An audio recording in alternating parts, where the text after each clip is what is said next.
pessoal, dando continuidade, quero te mostrar agora alguns índices que eu uso para analisar o meu balanço e como esses índices podem ser úteis para que você possa ter alguns padrões a seguir no seu balanço patrimonial e poder se guiar nesses índices naquele momento que você vai fazer aquela análise, seja semestral, seja anual, seja mensal do seu balanço. Aqui eu já estou com a tela do MD aberta no balanço patrimonial, que fica lá no menu, e nós temos aqui aquelas categorias que nós estávamos vendo ainda agora na parte anterior da nossa aula. E eu quero te apresentar para vocês esses indicadores financeiros, que a gente chama na contabilidade de índices de liquidez e endividamento, e alguns outros também que são tratados na contabilidade. E a minha intenção não é trazer um tecnicismo exagerado, eu quero trazer algo que seja palpável, eu quero trazer algo que você possa realmente utilizar no seu dia a dia. O ideal mesmo seria que esses índices já estivessem presentes no sistema, mas nós sabemos que ainda o sistema está em constante evolução e nós esperamos ver esses índices já presentes no sistema. Enquanto isso não acontece, no final dessa parte eu vou passar para vocês uma planilha que eu utilizo muito simples, muito sem segredo, que faz os cálculos para mim de alguns desses índices e me dá os parâmetros que eu posso analisar para poder tomar algumas decisões quanto ao meu patrimônio. Então nós vamos lá para os índices financeiros, os assuntos índice de liquidez e endividamento. Partindo agora para o primeiro índice de liquidez que eu vou apresentar para vocês, é o índice de liquidez corrente. Ele representa o quanto uma pessoa tem de capacidade de pagamento das suas obrigações de curto prazo, considerando as suas disponibilidades e o seu realizável. É quanto a pessoa, na verdade, tem de capacidade de pagamento das suas dívidas, das suas obrigações, considerando o que ela tem de disponível em dinheiro, de mais líquido, e também aquilo que ela tem de realizável. No balanço do MD a gente pode enxergar aqui, seria o quanto dessas obrigações de curto prazo que eu considero empréstimo obtido e o cartão de crédito eu consigo pagar utilizando o disponível e utilizando o meu realizável, basicamente aquilo que eu tenho investido, tirando o imobilizado, que seria o ativo total no caso. Voltando aqui, a fórmula mais comum de se apresentar essa liquidez corrente liquidez corrente é igual a ativo circulante sobre passivo circulante, dividido por passivo circulante. Esses termos o MD ele não usa ainda, são mais usados na contabilidade, termos como circulante, não circulante também. A contabilidade já adota ativo circulante e não circulante como grandes grupos do balanço patrimonial. Porém, eu vou sempre colocar aqui quais seriam as contas que nós consideraríamos nessa análise da liquidez corrente. Nós teremos a seguinte fórmula, que liquidez corrente é o disponível mais o realizável, dividido por devedor mais exigível. Então, indo lá no balanço, seria o disponível mais o realizável, dividido pelo devedor mais o exigível. E aí essa conta, o ideal é que dê um número maior que 1, porque o que vai significar? Vai significar que você tem mais disponível e realizável do que devedor e exigível. Então, se esse número der, por exemplo, 0,8, significaria que você não tem valores no seu disponível e no seu realizável que supram as dívidas que você possui no devedor e no exigível. Lembrando que, ao final, com a análise na planilha, a gente vai poder ver isso na prática, e ver quais seriam os índices que o nosso balanço vai gerar com aqueles valores. Vamos para o próximo índice, que seria a liquidez imediata. Eu coloco aqui que é um índice conservador, porque ele parece muito com o anterior, porém, ele considera o disponível. E tira também as obrigações de longo prazo, considerando só o devedor, que eu considero como curto prazo no MD, seria basicamente quanto que eu tenho de disponível para pagar as dívidas de curto prazo. Eu vou até desconsiderar essa fórmula aqui, que se usa na contabilidade geral, porque realmente no nosso balanço a gente não tem essa nomenclatura e fica um pouco difícil o entendimento. Então essa liquidez imediata ela seria o disponível dividido pelo devedor mais cartão de crédito. E aqui eu faço uma ressalva do porquê que eu uso o cartão de crédito. Se o cartão de crédito, se a gente for ver aqui, essa conta aqui que representa o cartão de crédito, ela está no exigível. Porque essa conta, eu considero que ela tem uma característica de curto prazo e ela deveria estar aqui para cima. Porém, o sistema ele não me permite colocar essa conta aqui para cima, como eu tenho, por exemplo, nessas contas de empréstimo, a possibilidade de escolher se eu quero que esses valores estejam disponíveis no futuro ou imediatamente, tendo aí a possibilidade de enxergar o prazo desses empréstimos. Então eu coloco que a liquidez imediata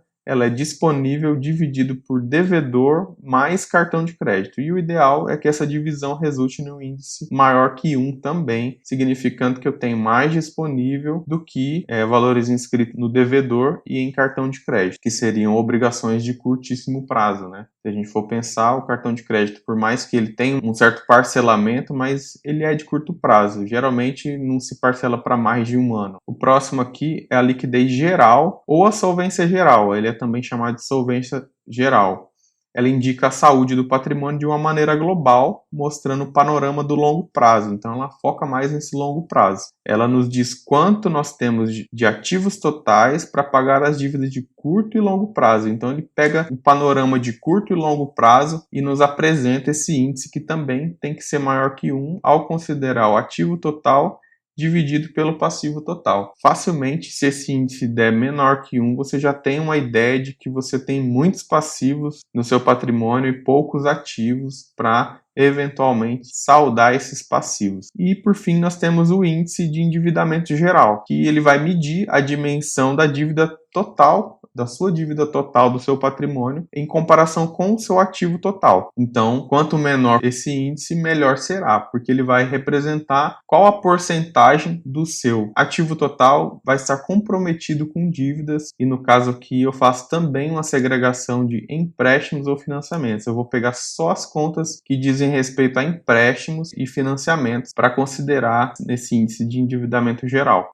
Passado aqui essa parte introdutória mais teórica, nós vamos ver na prática como nós podemos colocar esses dados do balanço patrimonial numa planilha que possa nos fornecer esses índices. Ou você pode também fazer na mão, considerando as fórmulas ali. São contas simples, de divisão. Você pode fazer rapidamente ali na calculadora à medida que você tome uma familiaridade com esses dados. Realmente, como eu disse, é uma planilha muito simples, não tem nada demais assim, porque, na verdade, os dados já são todos prontos no balanço. Então, nós só temos que jogar esses dados e fazer aquelas divisões que a gente viu. Eu coloquei aqui os índices que eu mostrei, que foi o liquidez corrente, imediata geral e endividamento geral. E no comentário aqui vai ter a fórmula dele. Lembrando que eu vou disponibilizar essa planilha para que você possa baixar e jogar os dados do seu balanço, para que você possa fazer essa análise no seu balanço, no seu patrimônio. Então aqui na parte em amarelo é a parte que você vai preencher com os dados do seu balanço. Lembrando que sempre nas planilhas que a gente fornecer para você, eu ou o Diógenes, sempre que tiver azul, o preenchimento da célula tem alguma fórmula. Então você vê que ela tem sempre alguma fórmula quando está em azul, e os campos amarelos são os campos que você vai poder preencher. São pouquíssimos preenchimentos, você já vai ver que realmente não tem muito segredo para se usar essa planilha. Eu vou pegando esses dados aqui e vou colocando aqui. Eu já peguei, já preenchi todos, porque é uma tarefa muito mecânica, Vamos só checar alguns valores, De disponível nós temos 13.167,76, que está aqui, que você vai pegar na linha do disponível, aqui a linha do ativo, aqui a linha do disponível, e dentro do disponível nós temos várias contas que somadas vão dar esse grupo disponível, como nós vimos na parte anterior. E assim por diante eu fui preenchendo aqui com realizável, imobilizado, devedor, o exigível, devido àquela ressalva que eu falei do cartão de crédito, que eu não enxergo o cartão de crédito como um exigível de um prazo maior, eu coloco ele a parte desse exigível, nessas contas dos índices, para que eu possa ter uma informação mais fidedigna. E aí eu coloco o cartão de crédito destacado aqui, até coloquei aqui embaixo, eu gosto de segregar esses valores para um cálculo mais apurado, considerando as limitações que o sistema tem quanto ao balanço. Para quem é contador, com certeza acha esse balanço, acha que ele pode dar uma melhorada nesses grupos de conta, colocar um ativo circulante aqui, algo assim, mas eu entendo também que o pessoal do MD quis simplificar justamente para aquela pessoa que não entende tanto de contabilidade e precisa ter algo mais acessível. Então eu fui colocando os valores aqui, segreguei cartão de crédito e empréstimos de financiamento. Esse valor ele vai ser exatamente o valor dessas contas de CE, de conta de empréstimo, tanto os empréstimos obtidos, aqueles mais a curto prazo, algo que você pega emprestado com alguém ali para saldar o mais rápido possível, uma conta que alguém pagou para você num restaurante, você vai ressarcir em breve, e também a questão do financiamento de imóvel. Eu até cadastrei aqui anteriormente um financiamento de imóvel de R$ 150 aqui no nosso patrimônio para que a gente pudesse ter essa visão do endividamento e do comprometimento do nosso ativo com o financiamento. Então, a partir daí, eu preenchi todos esses dados, né? Terminei de preencher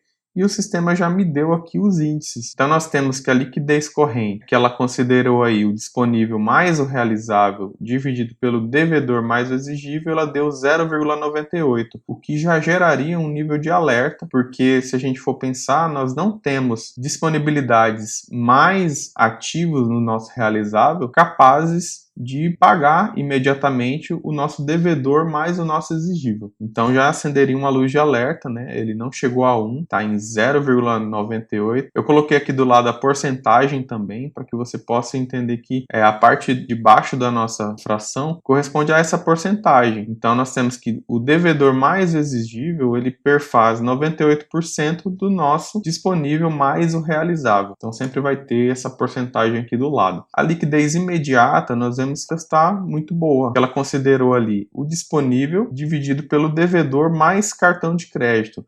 Então, assim, essa liquidez imediata seria considerando o disponível mais aquelas dívidas de curto prazo, né? E eu coloquei aqui essa questão do cartão de crédito justamente por isso, né? Peguei aquela conta de devedor que tinha só R$ 1.500 para nosso balanço explicativo, ele pegou esse dinheiro emprestado com o pai dele. Somei com o cartão de crédito para pegar esse índice de liquidez imediata. Nós vemos que tem bastante caixa para fazer frente a essas obrigações de curto prazo que estão lá em devedor, mais o valor de cartão de crédito, né? O índice de liquidez geral também segue a mesma toada, né? Nós temos um índice 1,5, quer dizer que nós temos uma sobra bem razoável do nosso disponível, mais o realizável e mais o imobilizado, que vai fazer frente a todo o meu passivo. Então, de uma forma geral, no longo prazo, nós temos sim uma folga no nosso patrimônio. E analisando aqui o endividamento geral, esse endividamento ele deu 66,21, então quer dizer o quê? Que 66,21% do nosso ativo ele vai estar sendo comprometido com o pagamento de empréstimos e financiamento. Então, assim, aqui ainda,